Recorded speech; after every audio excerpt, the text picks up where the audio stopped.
jede singere desi firakia Laki desi jede singere desi firakia Atuna chilbitul jere da pinkia Jiruna balise oh kahilu bote Jiruna balise kahilu bote Laki desi jede singere desi firakia Laki desi jede singere desi firakia Atena chilbitul jere da pinkia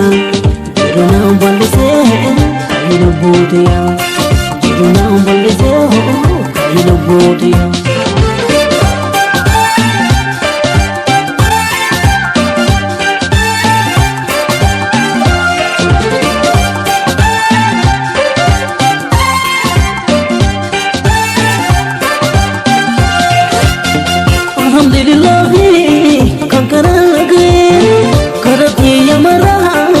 Fana da gaye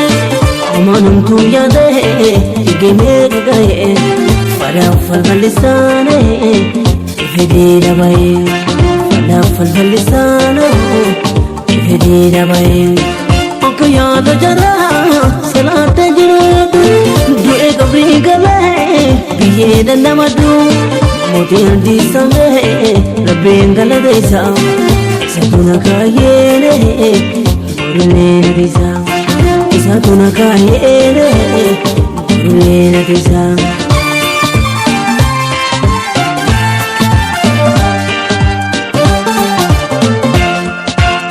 Abangla husoda jirate, gocha jira hunduma huvate, sila daba huvate, sila bole gante, nami diya gante, sila bole gante, nami diya gante. Hatiya kopana gudite amana nduma pandete kangal mangesite garakiya gute kimelesite garakiya gute kimelesite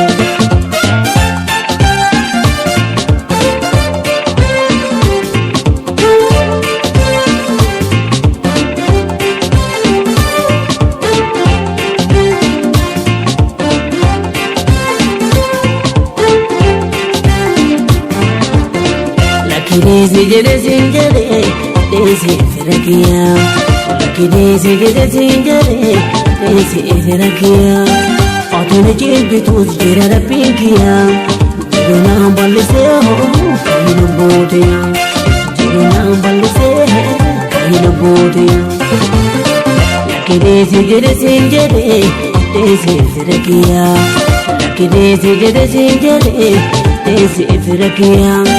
Atuna chilbitul jere da pinkia Jiruna balise oh kahilu bote Jiruna balise kahilu bote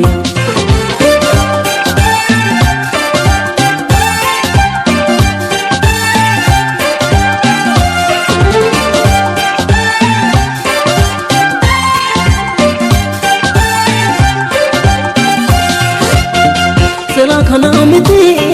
Ankizi adeli Ana kufei kapahe Argo pawidane Ono nan kufime Rabbe nargitane Kufe karatta pene Jadesi shumtane Kufe karatta pene Jadesi shumtane Arana mafane Dupi taradize Atle da gatu Angamana dize Kadar beda beda Isa senam dize Kabodana latone Yusiden desise Kabodana latone Yusiden desise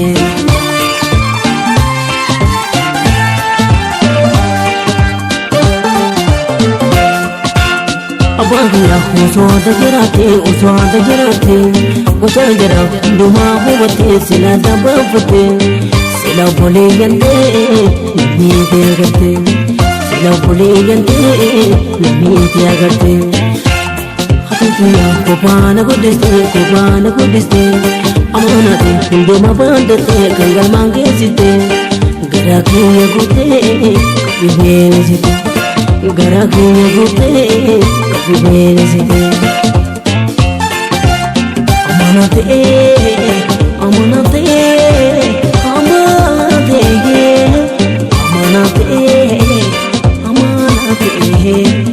Kema bal'attee ilmaan geessitee mootii kiyyoo